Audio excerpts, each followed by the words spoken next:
On a l'impression de bien maîtriser la sécurité de son réseau. Et si je vous disais qu'un tout petit réglage par défaut, un truc qu'on oublie tout le temps, pouvait en fait ouvrir une faille de sécurité? Allez, aujourd'hui on plongeons le monde un peu obscur du VLAN natif. Vous allez voir, c'est un détail, mais qui fait toute la différence. Imaginez, on est dans un grand centre de tri. Chaque paquet qui arrive a une étiquette bien claire, une destination. C'est facile. Mais qu'est-ce qui se passe si un paquet arrive sans aucune étiquette? On le met où? On le jette? Eh bien, en informatique, c'est exactement la même chose avec les données. Et la réponse à cette question, elle est fondamentale. Bon, avant d'aller plus loin, un tout petit rappel. Un VLAN, qu'est-ce que c'est? C'est un peu comme prendre un grand bâtiment et y construire des cloisons invisibles pour créer des départements. La compta, les ressources humaines, tout le monde est sur le même réseau physique, mais ils ne peuvent pas voir les fichiers des autres. Les départements sont complètement isolés. C'est ça, un peu, la magie de la segmentation.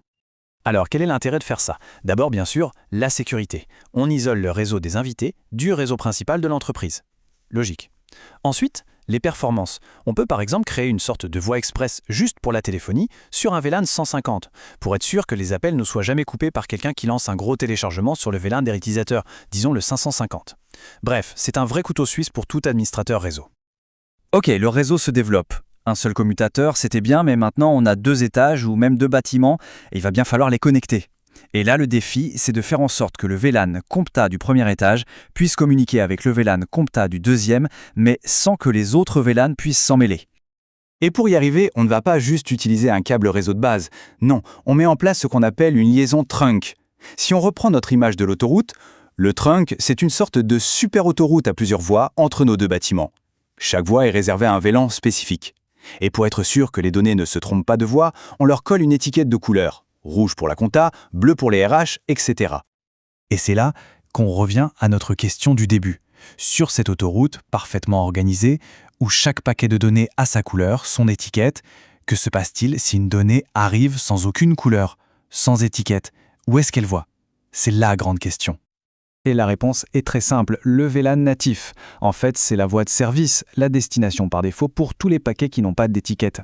Chaque liaison trunk est configurée avec un VLAN natif. Quand un paquet sans étiquette arrive, le commutateur ne s'affole pas, il l'envoie direct sur cette voie dédiée. Et voilà, problème réglé. Pour être plus concret, voilà comment ça se passe.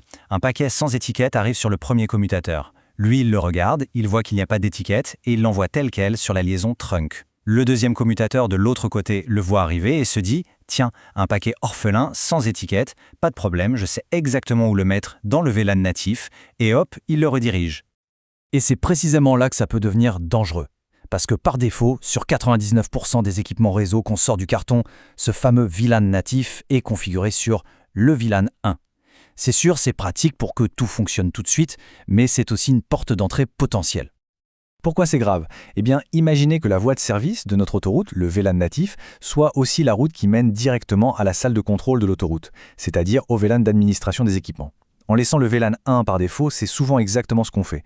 On mélange le trafic perdu avec le trafic le plus sensible. Heureusement, la solution est toute simple. Première chose, on oublie le VLAN 1 pour ça.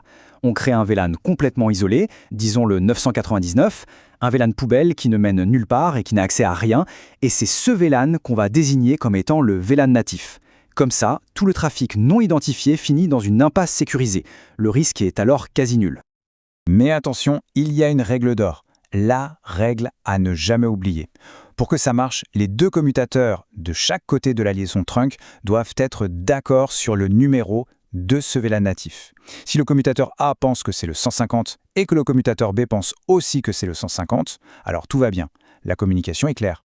Mais alors, que se passe-t-il si on fait une erreur de frappe? Si le commutateur A est configuré avec le natif 150 et le B avec le 550.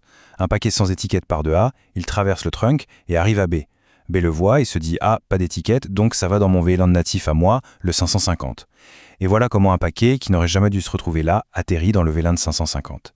C'est une technique d'attaque connue sous le nom de VLAN hopping et c'est une faille de sécurité béante. Donc, si on doit résumer en quelques points clés, 1. Le VLAN natif, c'est la destination par défaut pour les données sans étiquette sur un trunk. 2. On ne laisse jamais le VLAN 1 par défaut. 3. On crée un VLAN isolé qui ne sert qu'à ça. Et 4. La règle d'or, on s'assure que c'est le même numéro des 2 côtés de la liaison. C'est vraiment aussi simple que ça. Et voilà, un concept qui paraît simple mais qui peut avoir des conséquences énormes s'il est mal géré. Alors la prochaine fois qu'on administre un réseau, il faut garder ça en tête et se poser la question, est-ce que la configuration par défaut n'est pas en train de laisser une porte dérobée ouverte? Une petite vérification rapide pourrait éviter de gros problèmes.